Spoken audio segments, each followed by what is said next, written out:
నేటిదిన వాక్య ధ్యానం కొరకు ఆమోసు గ్రంథం 5వ అధ్యాయము 6వ వచనంలో రాయబడిన మొదటి వాక్యాన్ని చదువుకుందాం. యెహోవాను ఆశ్రయించుడి, అప్పుడు మీరు బ్రతుకుదురు. చదవబడిన ఈ వాక్య భాగంలోని దీవెన నా ప్రియులకు మీరందరూ పొందుదురుగాక. వాక్య ధ్యానం కొరకే ప్రార్థన. ప్రేమ కలిగిన మా తండ్రి, దయగలిగిన దేవాన్ని మీకే వందనాలు. మాతో మాట్లాడే పరిశుద్ధాత్మ దేవాన్ని మీకు స్తోత్రాలు. నేడు చదవబడిన ఈ వాక్య భాగం ద్వారా నాతోనూ వీను మా ప్రియులతోనూ మీరు మాట్లాడి ప్రతి ఒక్కరి ఆత్మను బలపరచమని యేసుక్రీస్తునామములో ప్రార్థిస్తున్నాను తండ్రి, ఆమేన్.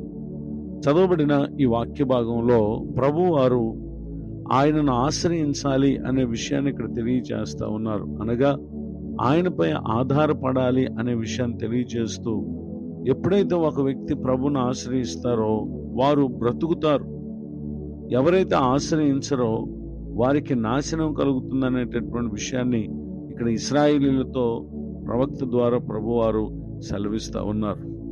ఈ మాటలు వింటున్న నా ప్రియ సహోదరి సహోదరులు, పలు పరిస్థితుల్లో మనము దేవుని అశ్రద్ధ చేసి మనం కలిగి ఉన్న ధనాన్ని, పేరు ప్రఖ్యాతులను, ఆస్తి అంతస్తులను అవి ఉన్నాయి, నా జీవితానికి చాలు అని అనుకుంటూ దేవుని ధిక్కరించే జీవితాలుగా కొందరున్నారు.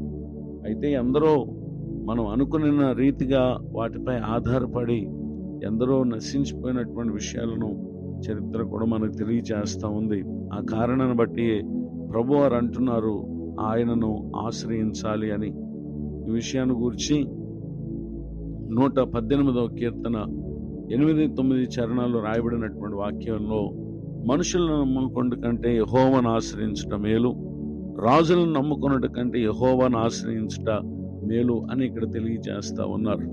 గనుక మనము ఆధారంగా చేసుకోవలసిన దేవుణ్ణి ఏ సమస్య విషయానికైనా, ఏ కష్టం విషయానికైనా నిశ్చయంగా మనము ప్రభువును ఆధారంగా చేసుకుని మనం జీవించినప్పుడు ఇహమందు మనకు కావలసినటువంటి ప్రతి విధమైన సహాయాన్ని పరిశుద్ధాత్మ దేవుడు ఆయన మనకు అనుగ్రహిస్తారు అనేటటువంటి విషయాన్ని తెలియచేయడానికి సంతోషిస్తున్నాను. ఎందరో భక్తులు తమ జీవిత కాలంలో దేవుణ్ణి వారు ఆధారంగా చేసుకున్నారు.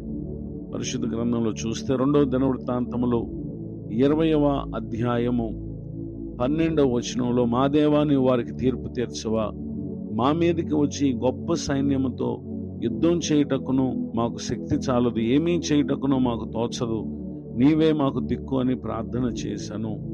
చదవబడినటువంటి ఈ వాక్య భాగంలో యూదా ప్రజలకు రాజైన యెహోషాపాతు తన మీదకి మోయాబీలు, అమ్మోనీయులు, మెయోనీయులు అనేటటువంటి వారు దండెత్తి వచ్చినటువంటి సందర్భంలో అతడు దేవుణ్ణి ఆశ్రయించినటువంటి విషయాన్ని మనం చూస్తూ ఉన్నాం. ఆ కారణం చేత ఆశ్చర్యకరమైన రీతిలో దేవుడు వారికిని తన రాజ్యానికి ఎంతో గొప్ప మేలు చేసి తమ మీదకు వచ్చినటువంటి శత్రువుల మీద ప్రభువారు ఇశ్రాయేలులకు జయమిచ్చుటను ఈ క్రింది వచనాలు మనం చూడగలం. ఈ మాటలు వింటున్న నా ప్రియ సహోదరి సహోదరులు, ప్రభువును ఆధారంగా చేసుకుంటే ఆశ్చర్యకరమైన సహాయాన్ని మనం పొందుతాం. లోకంలో దేనిపై మనం ఆధారపడినా, వాటిని ఆశ్రయించినా ఏమాత్రము మేలు మన జీవితంలో పొందలేం. కనుక విన్నటువంటి ఈ వాక్య ప్రకారంగా నాడు యెహోషాపాతు ఎలా ప్రభువును ఆశ్రయించి తన రాజ్యమునకు క్షేమాన్ని, అతడు జయాన్ని పొందుకున్నాడో అదే రీతిగా ఈ మాటలు వింటున్న ప్రియులకు మీరును పొందాలని కోరుతూ ఈ మాటలు ముగిస్తున్నాను. ప్రార్థన. ప్రేమ కలిగిన మా తండ్రి వందనాలు. నేడు విన్న ఈ మాటల ద్వారా నా ఆత్మకు, మా ప్రియుల ఆత్మకు మీరు ఉజ్జీవము కలుగు చేసినందుకు స్తోత్రాలు. ప్రతి బలహీనతల నుండి, వ్యాధి బాధల నుండి విడిపించండి. దైవజనులను, వారి కుటుంబాన్ని, సేవా పరిచయం దీవించండి.